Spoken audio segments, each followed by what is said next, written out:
This is your Daily 5 for Thursday, October 30th, 2025.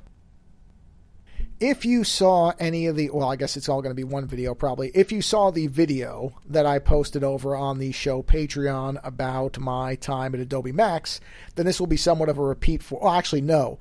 This is going to be before, so some of that will be a repeat because this will come out before that video does. That I am confident of.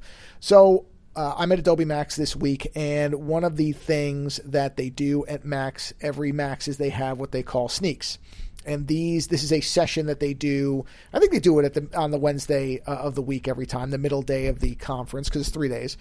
And it is basically about an hour or so of prototypes where they show off features that are being worked on in the engineering department of Adobe for things that could potentially become part of existing products. For example, last year they showed off 2 products that are now coming out in the betas for Illustrator and Photoshop that are called Harmonize and Turntable. I think Harmonize might have been its original name. Turntable was not. It was called something else. I don't remember what it is.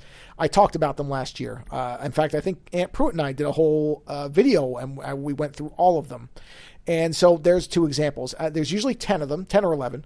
And there were 2 that so far have made it into the beta at least. And so that's what they do. And they always have a celebrity, generally a comedian. And they are very, very hit or miss in terms of whether they're actually a good fit and funny and make the show better or not. But one thing they almost all have in common is that they tend to be clueless, or at least say that they're clueless. This is something we don't really know, but they say that they're clueless about Adobe products. They always seem mystified, like they don't know what the products are, what they do, all that type of stuff. And let's assume that they're being genuine and they don't know. And there's no reason to think that most of them probably don't know anything. I mean, they're usually on the other side of it. They're not doing the actual technical work. And for most cases, some of them may have a baseline familiarity, but they're not really doing the work. And I've always wondered why these individuals would not bother to try to learn anything about the Adobe suite, and so they would have some semblance of knowledge about it.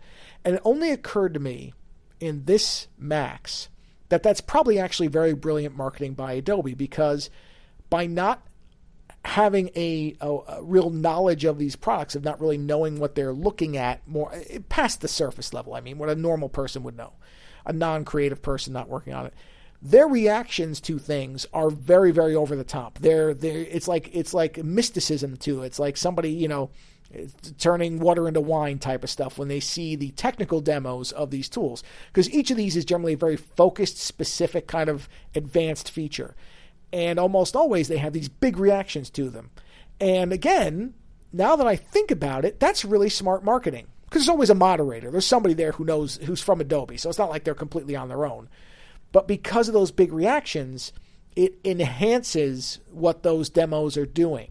So people who have knowledge may not be as impressed, and so the demo may not land as well as when you have a celebrity who is wowed by virtually everything they see, even though, like in this case, there were a couple of them I looked at and went, okay, it's very, very, it's neat that these people are working on it. It's obviously hard work, but it's just a little bit of a better version of what we already have. So my reaction to it would have been very different than the celebrity who doesn't know anything about it. So in that way, something that's always kind of almost irritated me a bit, like, why are they so lost in this stuff? Now, and if I'd really thought about this, this makes complete sense from an advertising and a marketing perspective. This is what you want. Now it comes to me as, oh, that's really smart. They were very, very clever to keep this going this way, because these people have these big, really, really, like I said, very theatrical, over-the-top, often responses to this stuff. And I'm sure they're told, play it up as much as possible, but I'm sure it's also because it may seem like a wizard doing something, like a really impressive magic trick when you see this stuff. And it is. Like I said, I don't want to downplay how much engineering goes into this stuff. It is not easy. But something that before kind of confused me as to why these people didn't, because they're there for an hour. It's not like they're just stopping in for a 5-minute bit and they're just jumping out. So you would think that they would do the research, but if they did, then they might know a little bit and it might not be as impressive. So something is just funny, because all these I've watched and had the same reaction, and only this year did it click into place that, oh, no.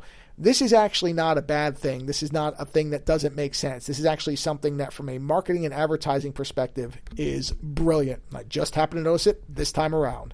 Later.